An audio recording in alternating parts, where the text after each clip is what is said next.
அஸ்ஸலாமு அலைக்கும். Welcome to FM சமையல். ஹலோ ஃப்ரெண்ட்ஸ், எல்லோரும் எப்படி இருக்கீங்க? இன்றைக்கி சூப்பரான குயிக்கான சாம்பார் ரெடிமேட் சாம்பார் செய்ய போகிறோம். சூப்பராக இருக்கும்.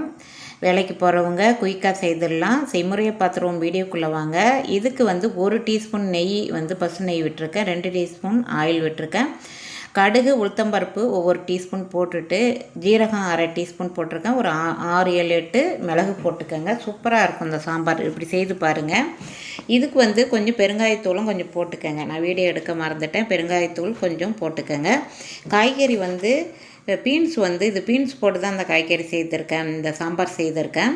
ஒரு கேரட்டு, பீன்ஸ் 150 கிராம், பூண்டு ஒரு 4 பல், வெங்காயம் மீடியமான வெங்காயம், தக்காளி 1 எடுத்திருக்கேன், பச்சை மிளகா 2 போட்டு எல்லாத்தையும் மிக்ஸ் பண்ணி விடுவோம். மிக்ஸ் பண்ணி விட்டுட்டு இதுக்கு நான் சாம்பார் பொடியெலாம் சேர்க்கலை. வீட்டில் உள்ள மிளகு ஜீரகம் போட்ட மல்லித்தூளும் மிளகாய்த்தூள் மஞ்சத்தூள் தான் சேர்த்துருக்கேன்.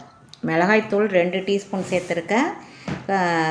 மல்லித்தூள் 1 டீஸ்பூன், மஞ்சத்தூள் 1/4 டீஸ்பூன் சேர்த்து எல்லாத்தையும் கிளறி விட்டுட்டு தேவையான அளவு உப்பும் சேர்த்துக்கிட்டு 1 கப் அளவுக்கு வாட்டரும் சேர்த்துருக்கேன். இதுக்கு முன்னாடி என்னோடய எஃப்எம் சமையலுக்கு அனைவரும் சப்ஸ்கிரைப் பண்ணாதவங்க சப்ஸ்கிரைப் பண்ணிவிடுங்க.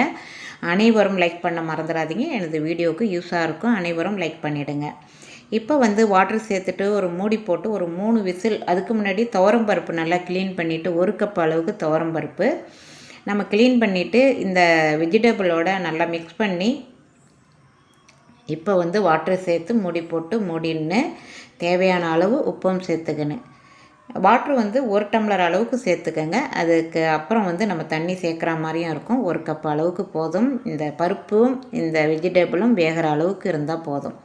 எல்லாத்தையும் மிக்ஸ் பண்ணி விட்டுட்டு மூடி போட்டு 3 விசில் விட்டு அடுப்பை ஆஃப் பண்ணணும். நம்ம இது வேலைக்கு போகிறவங்க, சாம்பார் வைக்க தெரியாதவங்க, புதுசாக வேலை கற்றுக்கிறவங்க இதே மாதிரி நம்ம சாம்பார் வைக்கலாம். விசில் போட்டு வெயிட் போட்டு தான் நான் 3 விசில் விட்டேன். இப்போ ப்ரெஷர்லாம் போனவுடனே இப்போ திறந்து பார்க்குறோம். நல்லா எல்லாம் வந்துருச்சு. பீன்ஸ்லேயும் நம்ம சாம்பார் வைக்கலாம். சூப்பராக இருக்கும். இப்படி செய்து பாருங்கள். நீங்கள் எந்த வெஜிடபிள் வேணாலும் எடுத்துக்கோங்க. இப்போ ஒரு 2 கப் அளவுக்கு தண்ணி சேர்த்துட்டு மீண்டும் இதை கொதிக்க விடுறதுக்கு இப்போ லெமன் ஒரு அரை லெமன் இதில் புழிஞ்சிப்போம். இப்போ கருவேப்பிலையும் மல்லியும் சேர்த்துப்போம். அரை லெமன் எடுத்து நம்ம பிழிஞ்சு விட்டுப்போம். பிழிஞ்சு விட்டுட்டு மூடி போட்டு திரும்பவும் நம்ம ஒரு கொதி விட்டு நம்ம அடுப்பை ஆஃப் பண்ணுவோம். குயிக்காக ரெடி ஆகிடுங்க. சூப்பராக. இப்போ லெமனை புழிஞ்சிடுவோம். அருமையாக இருக்கும். செய்து பாருங்கள். இப்போ நல்லா கொதி வந்துடுச்சு. சூப்பரான ரெடிமேட் சாம்பார் சூப்பராக ரெடி ஆகிடுச்சு. அடுத்த சூப்பரான வீடியோவில் நம்ம சந்திப்போம். அதுவரை விடைபெற்று மீண்டும் சந்திப்போம். தேங்க்யூ ஃபார் வாட்சிங்.